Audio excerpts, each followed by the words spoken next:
Many young Canadians can't imagine buying a home or starting a family without a good-paying job. Yet they can't secure those jobs without experience, which they can't gain because they can't find an entry-level job. It wasn't always this way, though. Once upon a time, not long ago, if you were a young Canadian, you could earn vital skills in an entry-level job and earn enough to pay for school while saving. In return, employers would benefit from a skilled, productive domestic labour workforce. But that social contract has been broken by the Liberals. Canada is experiencing a staggering youth unemployment crisis. And all summer, we heard countless gut-punching stories about young Canadians who have put out hundreds of resumes without getting as much as a single callback. Behind me are some of those young people. We have Sana Shahid, who's worked in quality assurance and has not been able to find work in over a year. We have Aruma Dana, who completed security guard training, yet still can't find permanent work. And we also have Gabrielle James, who completed specialized training in analysis and reporting, and yet can't find stable employment. These folks want to work. They've made the right decisions, they did their training, but they still can't get a leg up. Things are so bad that 1 in 5 students are returning to school this week who looked for a job this summer and didn't find one, in large part because they're competing with temporary foreign workers for scarce entry-level jobs. All this is happening while the cost of housing is so high that many young Canadians aren't thinking about buying a house. And they wonder how they're going to get seen by a doctor if they need health care. And where have the Liberals been on this issue this summer? Absolutely nowhere. Nowhere. But thankfully, Conservatives have worked all summer, and today we are announcing the first in a series of major reforms that we will be demanding from the Liberal government to make sure that Canadian jobs go to Canadians.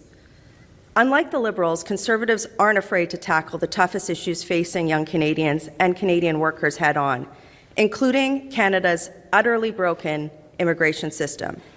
And now, to make this very hopeful announcement, it's my great pleasure to introduce the Leader of the Conservative Party, Pierre Poilievre. Thank you very much, everyone. Thank you, Michelle Rempel and Garnet Jenis, for your hard work on behalf of Canadians. We're here to bring hope to the hopeless. We have behind us some very talented and hardworking people who cannot get jobs here in Canada. And let's be honest, young people today form what I call Generation Screwed. Let's look at the situation for this generation. It is the first generation that cannot afford a home in Canadian history. And now, the double gut punch. They have the highest, or the worst employment numbers of any group of young people since the late 1990s. So you can't get a job, and even if you did have a job, you can never buy a home after 10 years of Liberal government. The Liberals doubled housing costs. They unleashed crime and chaos in our communities with their soft laws. They broke our immigration system by allowing too many, too fast, too easily to come into the country, and they have destroyed our economy by pushing investment out of our country. Now, Mark Carney promised that he would be different. He has been worse than Justin Trudeau in almost every objective measurement. Let's go through the promises. He promised to build, baby, build. Well, far from doubling home building as he promised, home building is expected to drop by 13%, according to his own housing agency. As for major national projects, 5 months in, and there's not a single national project that Mr. Carney has even identified, much less permitted, much less having shovels in the ground. Not one pipeline, not one mine, not one major expansion of a port. All we have is meetings, offices, new bureaucracies, new high-paid big shots with big salaries who have thus far achieved absolutely nothing. Crime continues to rage on our streets, with Mr. Carney keeping in place all of the catch-and-release Liberal laws. And Mr. Carney has kept all of Justin Trudeau's immigration numbers, which means the system gets worse and worse and worse. The time has come for decisive action. We have major problems in our job market. Let's look at the facts here. The unemployment rate for those aged 15 to 24 is now 14.6%. The employment rate, the share of young people who are employed, is at its lowest level in over a quarter century outside of the pandemic. 1.6 million Canadians were unemployed in July, 7.4% increase in unemployment insurance requests since Mr. Carney took office. Almost 400,000 Canadians have been continually searching for work for over 2 years, the highest share of long-term unemployment since 1998. There are 16,000 more people unemployed in Ontario than there were in the Great Recession. Ontario has seen a massive increase in job losses and a massive decrease in home building. Nearly 75% of temporary foreign workers that come into the country are for low-wage positions, which means they compete with working class and young people that ultimately drive down wages and drive away jobs. Tim Hortons has hired an unimaginable 1,131% more temporary foreign workers in the last 4 years.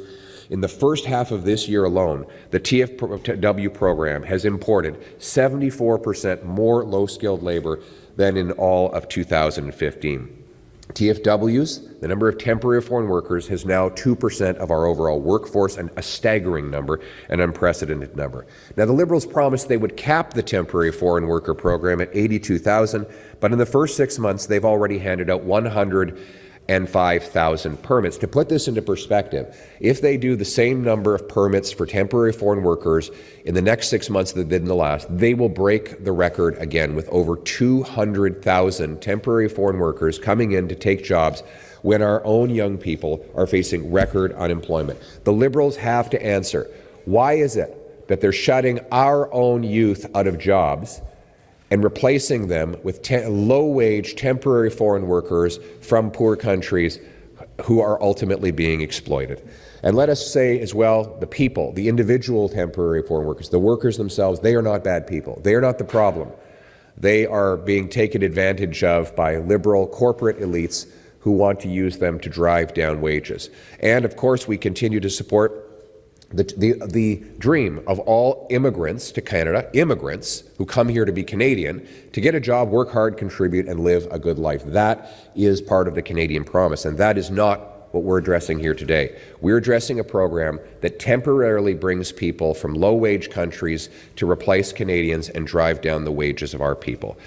The time has come for decisive action to stop the Liberals from using our immigration system to pad the pockets of corporate elites and other insiders at the expense of Canadian jobs. Again, the principle is very simple. The principle is very simple. Canadian jobs for Canadian workers. Canada first, Canada always. That's why Conservatives are calling on the Carney government to permanently scrap the temporary foreign worker program and to stop issuing visas for any new temporary foreign workers coming into the country. Under this proposal, existing permits would be wound down until the program is entirely eliminated. Canadian jobs will go to Canadian workers first. It's time that Mr. Carney took the job seriously of repairing the damage that his party has done. Unfortunately, the immigration minister who destroyed the program and caused this mess is now Mark Carney's Justice Minister. You can believe it. He's now gone from creating a housing crisis as housing minister, an immigration crisis as immigration minister, to creating a crime crisis as Justice Minister. It's the same Liberal team with the same Liberal results, just a different face who's even worse than the last one. These workers should not be demonized. They are being taken advantage of, nor do we have a problem with immigrants who come here to build a family and start a life, pay their taxes, follow the rules, and integrate into the Canadian way of life. That should be the goal. But that is entirely different from what the Liberals are doing. Mark Carney is a self-described global elite, and he and his global elite friends believe in mass immigration that gives more power to corporate elites like him and less wages to the Canadian people. The Liberal elites win and Canadian workers lose. But we can fix the problem. We're here with a solution. We want Canadian workers to have Canadian jobs. We want to bring back high wages. Our purpose for the fall session is stronger take-home pay with lower taxes, debt, and inflation, and by bringing jobs back to the Canadian people. Second, safer streets by locking up the criminals that Liberals have turned loose. Third, secure borders by hitting the brakes on immigration and reversing the damage Liberals have done. And fourth, a self-reliant Canada by removing Liberal taxes and red tape to bring home massive projects that will make us less reliant on the rest of the world. Stronger take-home pay, safer streets, secure borders, a self-reliant Canada. We're here to work with any party, and I'm encouraging Liberals, again, steal my ideas. These ideas are open source. We want every Canadian to have a chance to have a great job that buys them a beautiful life and a wonderful home on a safe street. That is our mission. We will work with anyone to do it, and as I'm demonstrating here today with the help of our incredible team, Michelle Rempel and Garnet Jenis, that we have proposals to fix the problems Liberals have met, to bring home the hopeful future for our country that our youth and all Canadians deserve. Thank you very much.